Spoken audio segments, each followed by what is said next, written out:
This was supposed to be part 4 of forest road maintenance, but it will be a bit of a different thing. And I don't know if you can hear it, but there is some strange noise in the distance. Let's have a look what that is.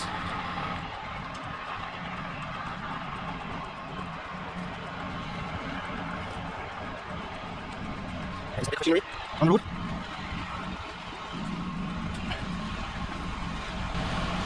So we have a loader. We have a big roll with some kind of tube.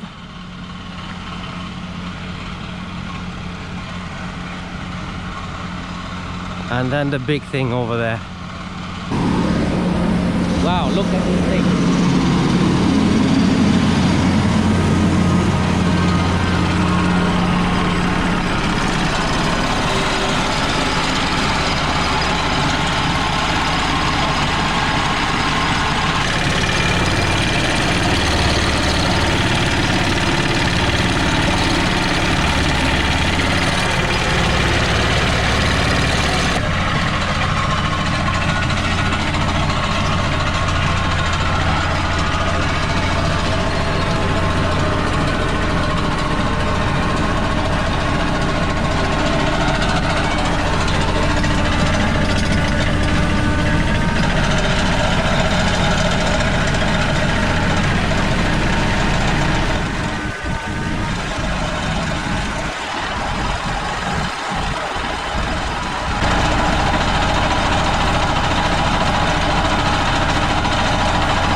these guys, they're driving back up the mountain, and then they will come down again with another piece of equipment and properly grade the road. We do have a bit of bedrock in there. As I told you before, it's amazing what this machine can do. It just plows 1.5 meters, nearly 1.20 meters, 1 meter, up to 1.40 meters through rock.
This is a Caterpillar D5M XL.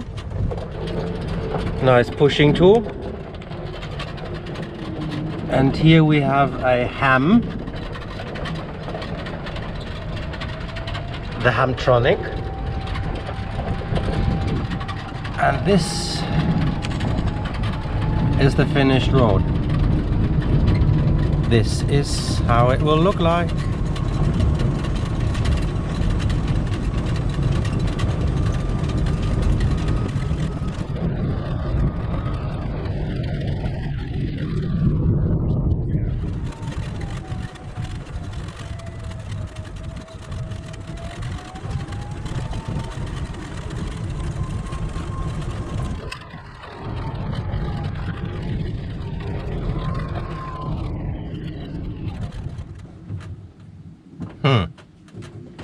And as you can see, they didn't even use the gravel that we put up there.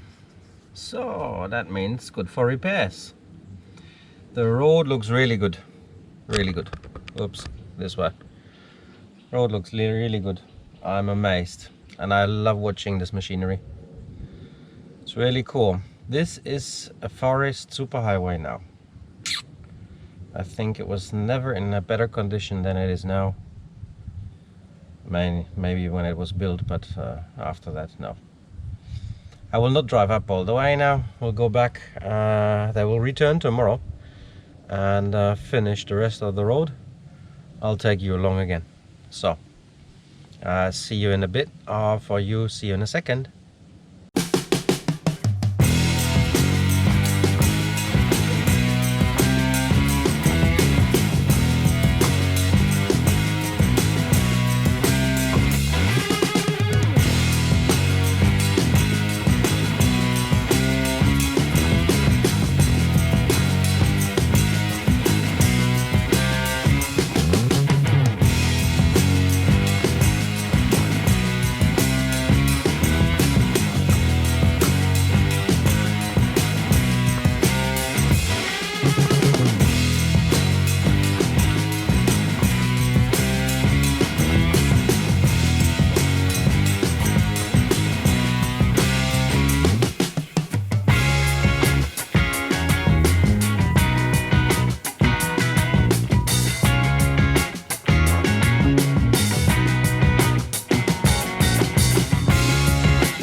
Schön. Rechter Winkel. Deswegen, wenn du jetzt hier bei, und da kommt noch mal eine Firma irgendwann und macht das auf wieder hier das Loch. Dann machen die hier, bauen die irgendwie einen Abzweig hier drauf. Und dann wird's runter. Ja. Zuerst schneiden die das hier auf, wenn die durchblasen von oben. Ja. Dann machen die einen Abzweig drauf und blasen dann ins Haus von hier. Und das Ding da, das ist jetzt eigentlich wieder ein Leerrohr, ne? Das ist wieder ein Leerrohr. Wieder ein Leerrohr. Und so eins wird auch noch mal hier durchgeschossen. Habe ich auch gehört, ja. Und da kommt erst. Und da kommt dann die erst die Leitung Glasfaser rein. Wahnsinn, ne? Was für ein Aufwand. So ein riesen Leerrohr für so ein Ding da. Wie finden die denn jetzt genau die Stelle hier? Da gibt es, das hier wird eingemessen. Okay. Das wird eingemessen, genau. Okay. Das muss dann aber ein sehr gutes GPS-Gerät sein, ne? Das das dann genau auf der Stelle so messen kann, ne? Ja, ja, das ist schon genau.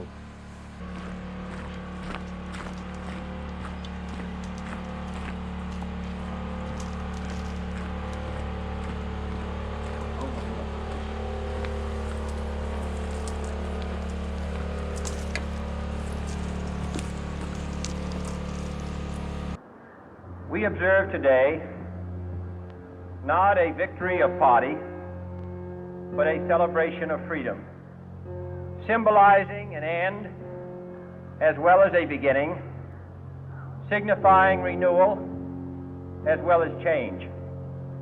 For I have sworn before you and Almighty God the same solemn oath our forebears prescribed nearly a century and 3/4 ago. The world is very different now, for man holds in his mortal hands the power to abolish all forms of human poverty and all forms of human life. And yet the same revolutionary beliefs for which our forebears fought are still at issue around the globe. The belief that the rights of man come not from the generosity of the state, but from the hand of God. We dare not forget today that we are the heirs of that first revolution. Let the word go forth from this time and place to friend and foe alike that the torch has been passed to a new generation of Americans born in this century, tempered by war, disciplined by a hard and bitter peace, proud of our ancient heritage, and unwilling to witness or permit the slow undoing of those human rights to which this nation has always been committed and to which we are committed today at home and around the world.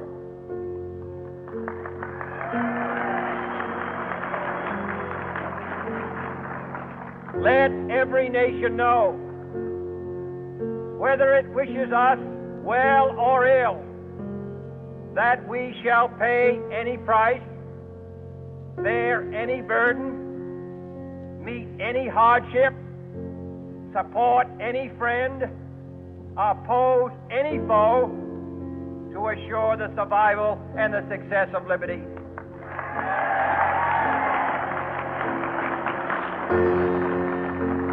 This much we pledge and more. To those old allies whose cultural and spiritual origins we share, we pledge the loyalty of faithful friends. United, there is little we cannot do in a host of cooperative ventures. Divided, there is little we can do, for we dare not meet a powerful challenge at odds and split asunder.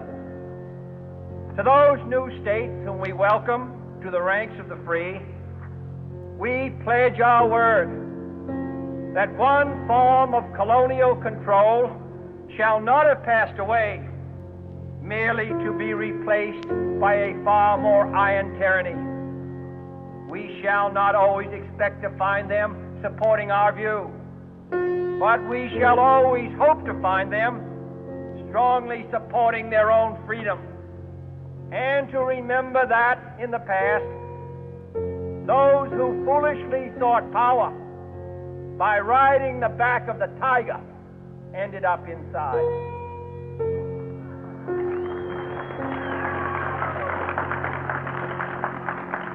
To those people in the huts and villages of half the globe, struggling to break the bonds of mass misery, we pledge our best efforts to help them help themselves for whatever period is required, not because the communists may be doing it, not because we seek their votes, but because it is right. If a free society cannot help the many who are poor, it cannot save the few who are rich.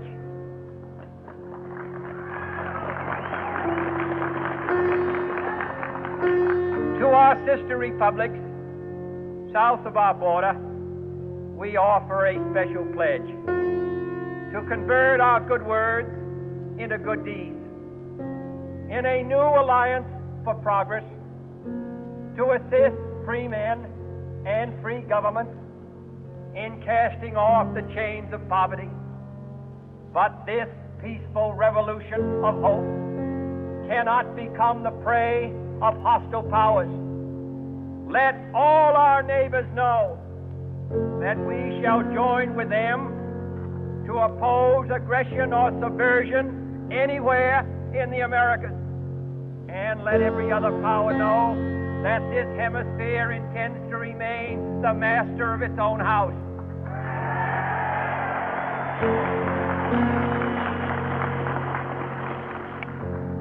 To that World Assembly of Sovereign States, the United Nations, our last best hope, in an age where the instruments of war have far outpaced the instruments of peace, we renew our pledge of support to prevent it from becoming merely a forum for invective, to strengthen its shield of the new and the weak, and to enlarge the area in which its writ may run.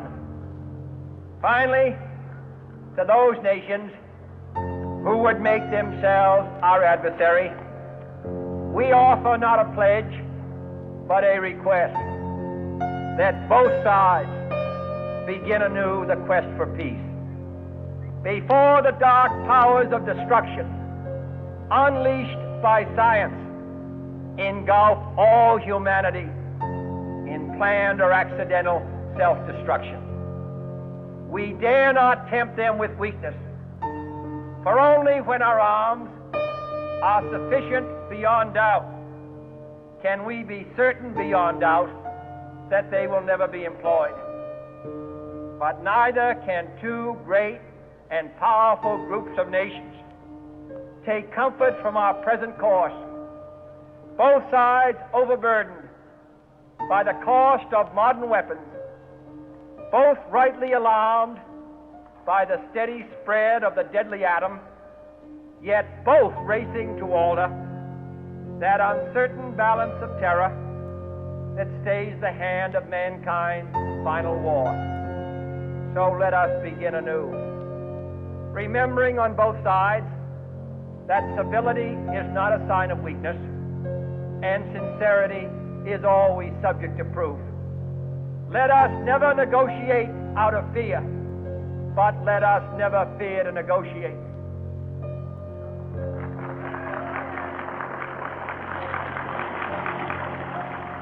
Let both sides explore what problems unite us, instead of belaboring those problems which divide us. Let both sides, for the first time, formulate serious and precise proposals for the inspection and control of arms, and bring the absolute power to destroy other nations under the absolute control of all nations.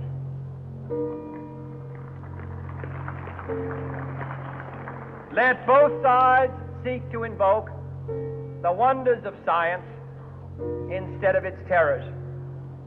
Together, let us explore the stars, conquer the deserts, eradicate disease, tap the ocean depths, and encourage the arts and commerce. Let both sides unite to heed in all corners of the earth the command of Isaiah to undo the heavy burden and let the oppressed go free. And if a beachhead of cooperation may push back the jungle of suspicion, let both sides join in creating a new endeavor, not a new balance of power, but a new world of law, where the strong are just and the weak secure and the peace preserved. All this will not be finished in the first 100 days, nor will it be finished in the first 1,000 days, nor in the life of this administration, nor even perhaps in our lifetime on this planet. But let us begin.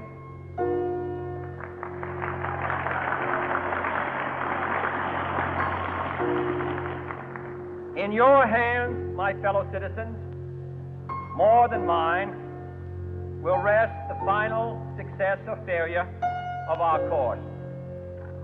Since this country was founded, each generation of Americans has been summoned to give testimony to its national loyalty.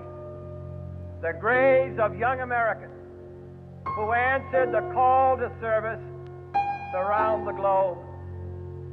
Now the trumpet summons us again, not as a call to bear arms, though arms we need, not as a call to battle, though in battle we are, but a call to bear the burden of a long twilight struggle, year in and year out, rejoicing in hope, patient in tribulation, a struggle against the common enemies of man, tyranny, poverty, disease, and war itself. Can we forge against these enemies a grand and global alliance, north and south, east and west, that can assure a more fruitful life for all mankind? Will you join in that historic effort?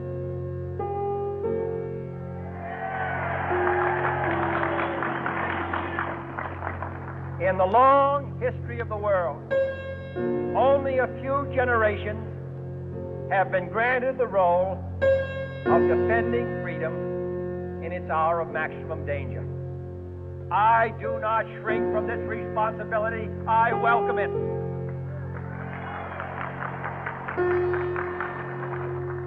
I do not believe that any of us would exchange places with any other people or any other generation. The energy, the faith, the devotion which we bring to this endeavor will light our country and all who serve it. And the glow from that fire can truly light the world. And so, my fellow Americans, ask not what your country can do for you, ask what you can do for your country.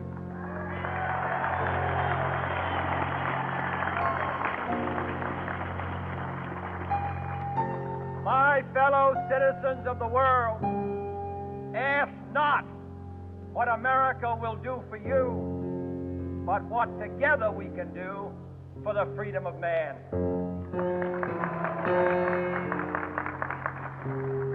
Finally, whether you are citizens of America or citizens of the world, ask of us here the same high standards of strength and sacrifice which we ask of you. With a good conscience, our only sure reward, with history the final judge of our deeds, let us go forth to lead the land we love, asking His blessing and His help, but knowing that here on earth, God's work must truly be our own.